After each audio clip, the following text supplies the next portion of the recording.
Hayırlı işler, kolay gelsin. 10 tane ekmek alabilir miyim? Hoş geldiniz. Kolay gelsin. Sağ olun.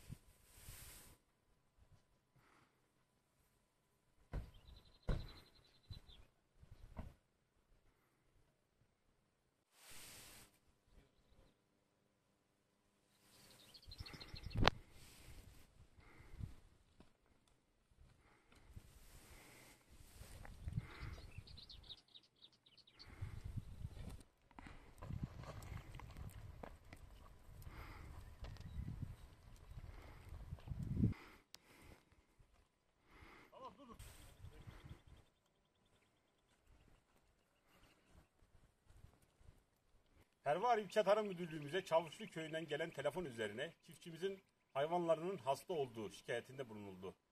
Ve çiftçimiz gelirken de bizden ekmek almamızı rica etti.